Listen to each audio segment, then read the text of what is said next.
Polisi kendo nokwe jaera mar Ramogi TV machiegni weche manyien mag kagi kacha nyinga Milton Ochieng.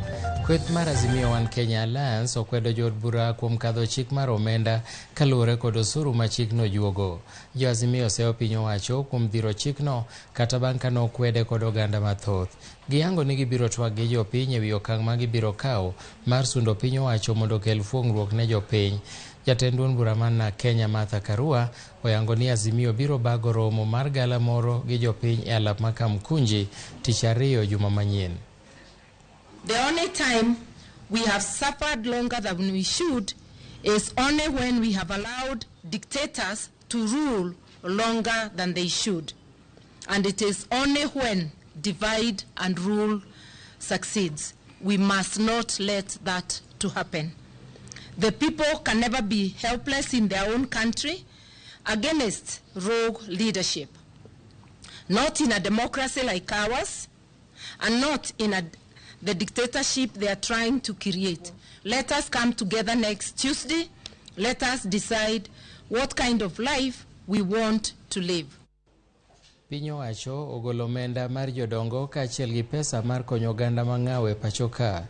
Jalup jatend piny Kenya Rigathi Gachagua okoni maromo siling bilion 16.7 osegol kod migawo mar omenda kendo biro chope bengi kachop giko dweni.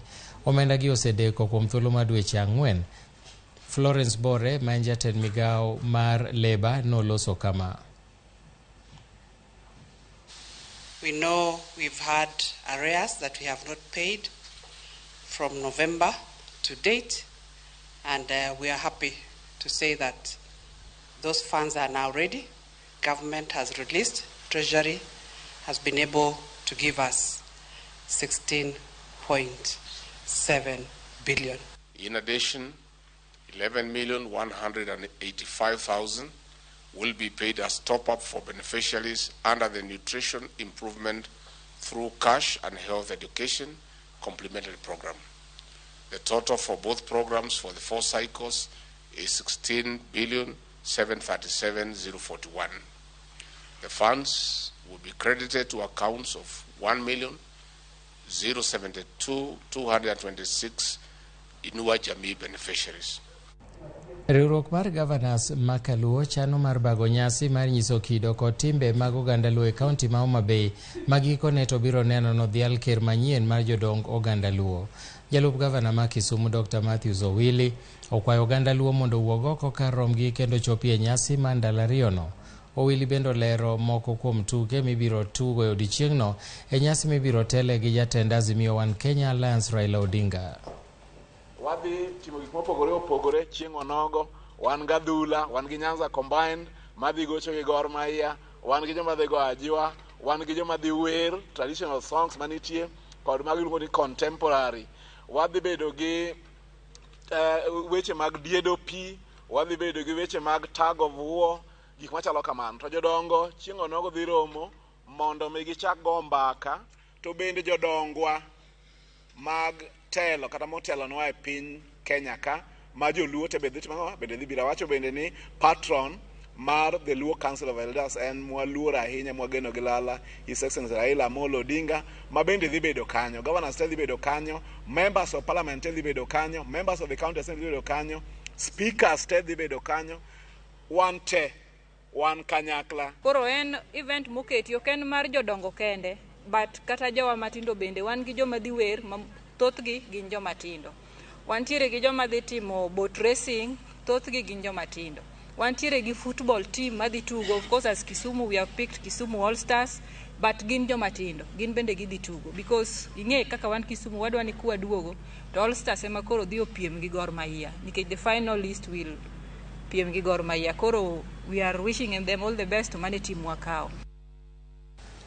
Joriemb loche mating'o osike mawuok e dhowath ma Mombasa obwogo machungo chenro duto mag wuoth e pacho ka mar kwedo chike moketi ni mondo ginuo somo riembo.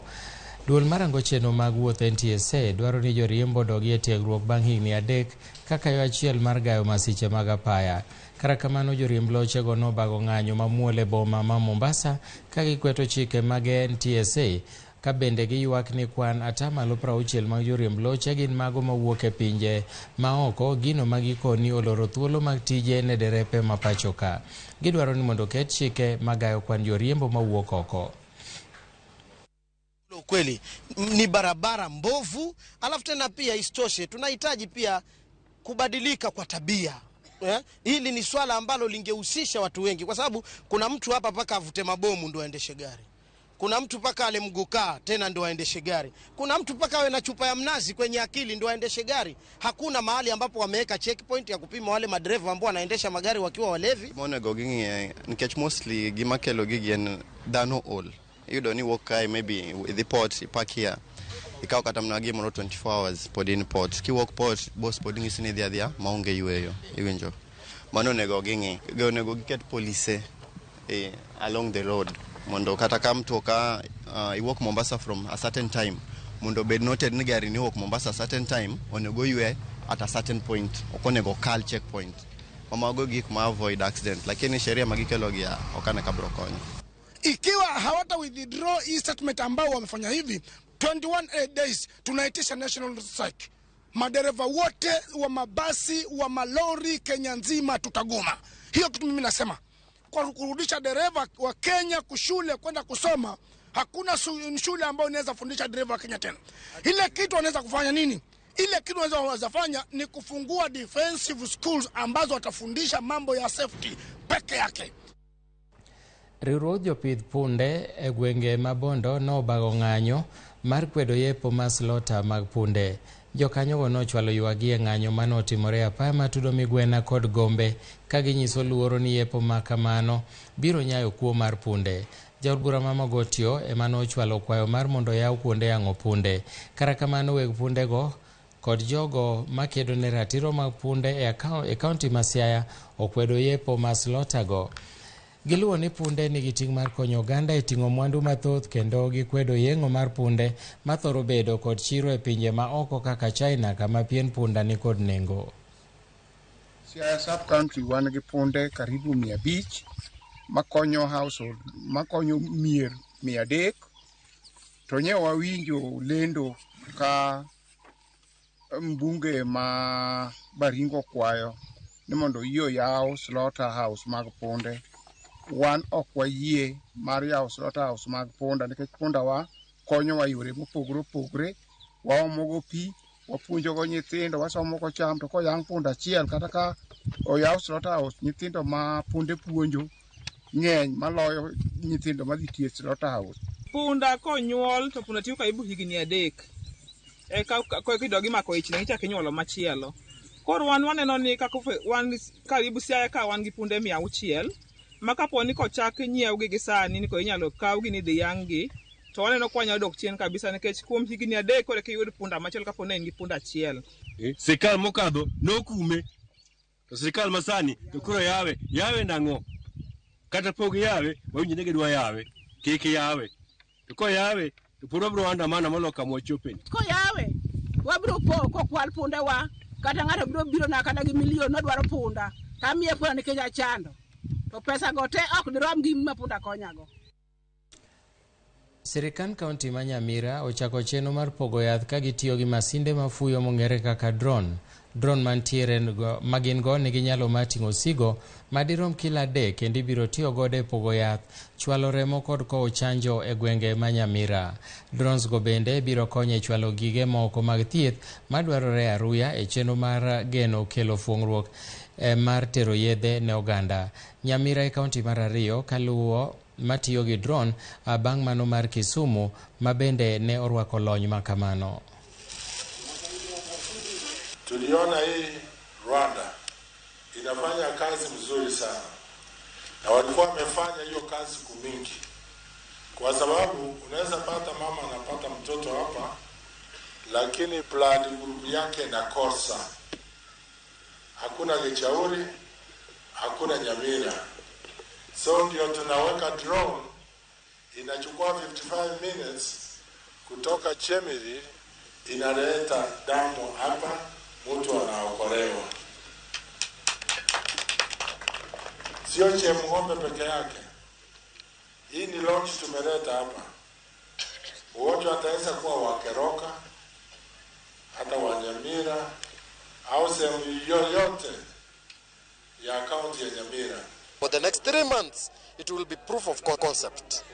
And after 3 months, we'll enter into a commercial agreement of how we'll be paying for the flights as they come. We find that some facilities cannot even store blood, they cannot store vaccines, and this is because they have challenges of storage, whether it's electricity, whether it's even the gadgets themselves, let's say the fridges. So we support them in that, strengthening the health system in that regard.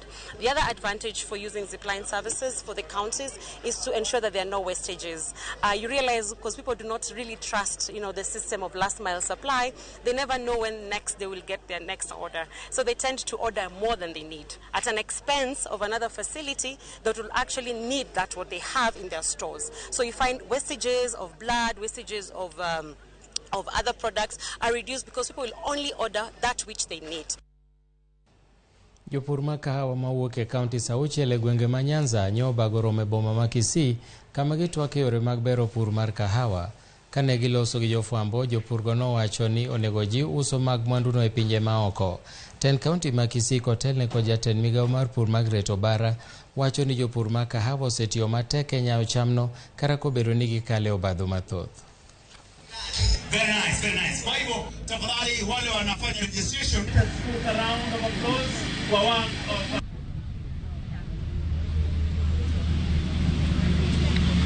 There are people in Kenya, farmers, local farmers, ambao wanaweza bandilisha hii dunia hii Kenya iwe na billions ya pesa in 1 year. Kwamba tukipenya kwa kulima, alafu tuwafundishe mambo ya ukulima bora. Kwamba upande kawa na njia mzuri, uweke manua na njia mzuri, ufanye canopy management na njia mzuri. Ofisa wetu watakuwa tayari ili kuweza kuwaelekeza kila wakati. Maswali yoyote na shida yoyote ambao watakuwa nayo, maofisa wetu wako karibu. Wakulima wetu wa Kisii, wa Migori, Nyamira, muweze kuwa tayari tuweze kuinua kilimo cha kahawa. Mkulima yeyote ambaye ana sehemu ataweza kupanda kahawa, tunamkaribisha.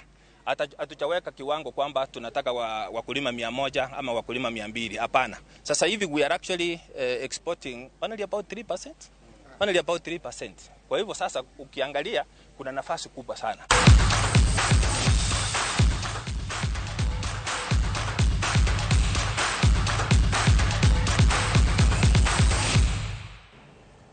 Tokoro wani weche mag tuke. Jalup jatend piny Kenya Rigathi Gachagua oyango ni piny Kenya biro keto chenro moromo kod rang'iny madwarore mar neno ni piem mag nyamburko odhi nyime pacho ka.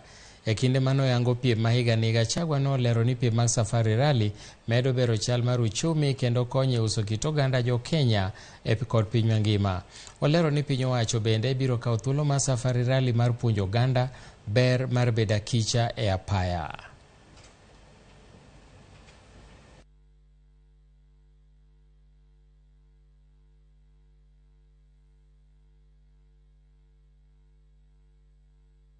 We are committed to keeping it on the calendar for eternity.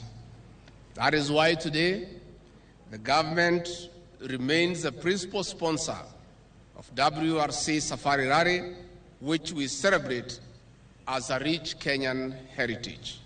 The government joins the FIA in spreading the message of road safety and encouraging our road users to stay vigilant and obey traffic rules even as they follow the high adrenaline action for the next few days. And finally, I invite all of you to enjoy our tourism and the great hospitality of the Kenyan people. Asanteni sana na mujienjoy. Tim mar Kenya madhi e tielo mar ariyo mar piem mag dhowath Beach Games e piny Tunisia nomi bandera kowuok kuom jatend migawo mar tuke Ababu na Mwamba e boma ma Nairobi. Tim Kenya biro dok e kidienjego eko duto te ma bende ibiro tugo e piny Roma, Tunisia. Kenya ibiro Nairobi. Tim Kenya biro dok e kidienjego eko duto te ma bende ibiro tugo e piny